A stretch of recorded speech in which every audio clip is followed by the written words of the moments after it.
Most people think carnivore or keto is just about what's on your plate, but the truth is, the real transformation happens in your lifestyle.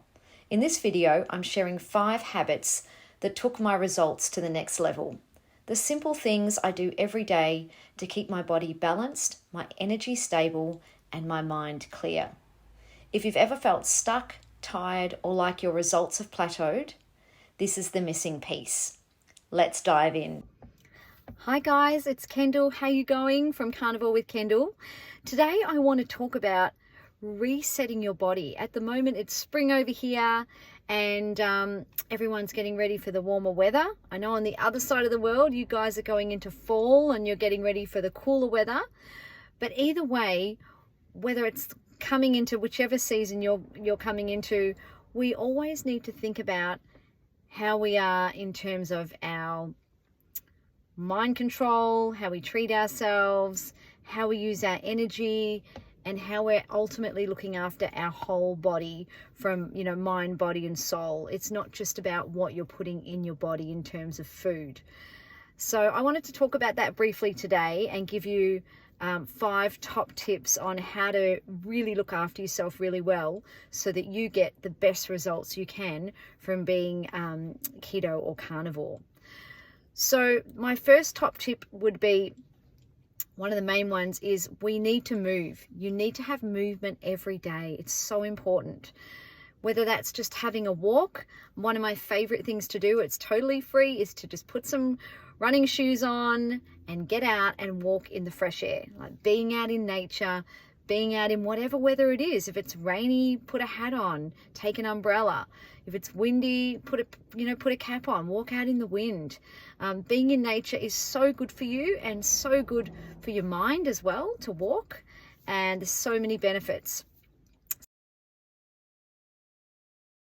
So getting your steps up and walking, but being mindful when you're going. Like, I do like to listen to podcasts when I walk, but sometimes it's nice just to walk and take in what's going on around you, the people you might pass, the conversations you might have, the feeling of nature and the feeling of the wind on your skin or the sun on your face.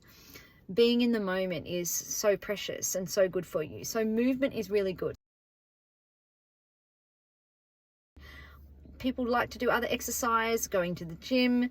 I love resistance training, so lifting and using weights and resistance for your body is going to build lean muscle. And as we get older, and especially being 50 now, we lose our lean muscle really quickly. So it's really important to be doing some stuff, even if it's just body weight. If you don't have equipment, using your body weight to do things like squats and lunges and push-ups and things like that.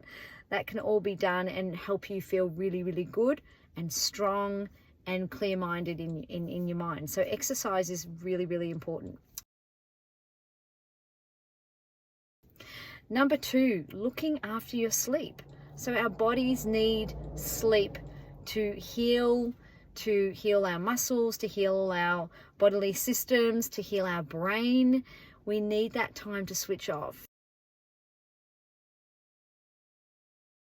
I think nowadays more than ever, people are so reliant on their phones and their tablets and their smartphones, and people are finding it really hard to switch off. And I've noticed it with my own family, and it's something I'm really conscious of.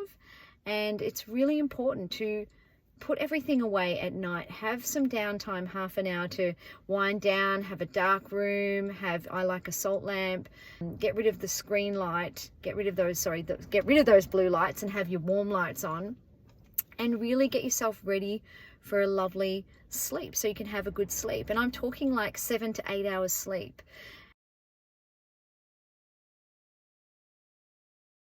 Ideally trying to go to bed before 10 o'clock. My bedtime's now gone to 9. If I can be in bed by 9, I have a really good sleep. I'm up at 5, so the best time you can get to bed is before 10, and you get all that healing happening. It's so important for your body and your mind to have sleep. So, and that's going to affect how all your physiological systems work and how everything works in terms of even taking your, digesting your food and how, your body processes everything. It's going to come out in when you're resting and how you rest.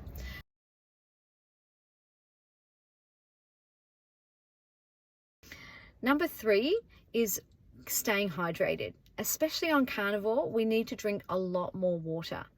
So we're having a lot more protein. You need to be making sure you're having plenty of water. So getting a drink bottle where you can measure your water. I carry mine everywhere with me. It's getting a little bit old now, but it's got, you can see it's wearing off. It's got the times on there. So I know I'm already behind, right? It's 11 o'clock. I'm not down to here yet, and it's already 12. So I need to get all this drunk in the next 20 minutes. That's how I know, this is 750 mils. I want to try and drink at least 2.5 of these to get my 2 liters in. And ideally you should be, depending on your body size, you should be drinking at least 2 liters a day. So I wasn't drinking anywhere near enough, and that's really going to help keep all your systems working. It's good for your skin, it's good for your energy, drinking water. Number 4, you want to make sure you're eating enough fat. Your body needs fat to balance its hormones, to have your hormones working properly, to give you energy, especially if you're on a carnivore keto diet. We need fat for fuel, and we should be ideally in ketosis, which is burning our own fat for fuel, and we're become a fat burning machine. So you really need to have enough fat, and that's going to be at least, around the 200 gram mark.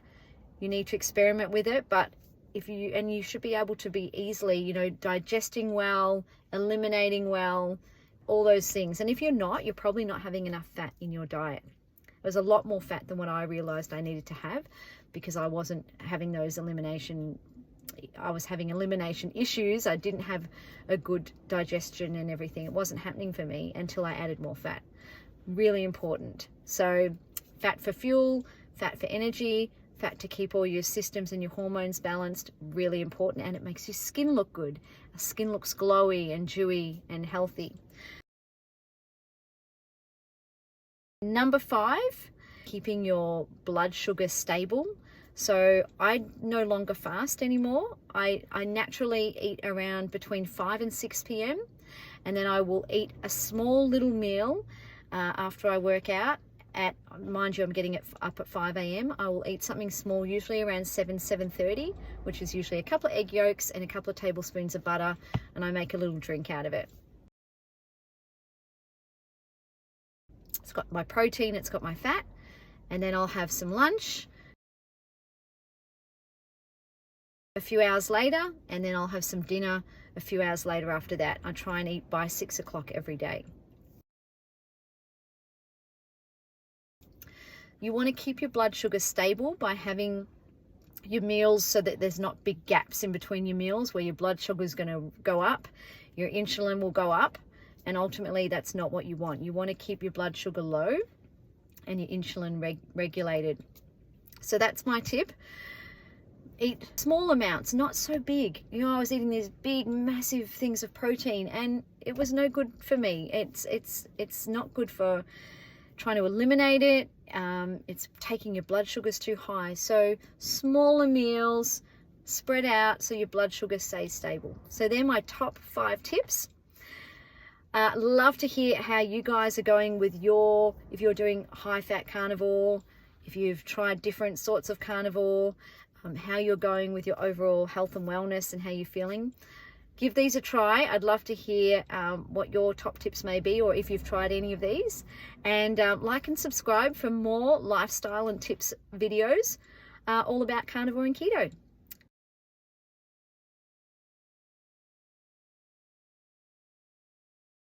Take care, and I'll see you next time. Bye.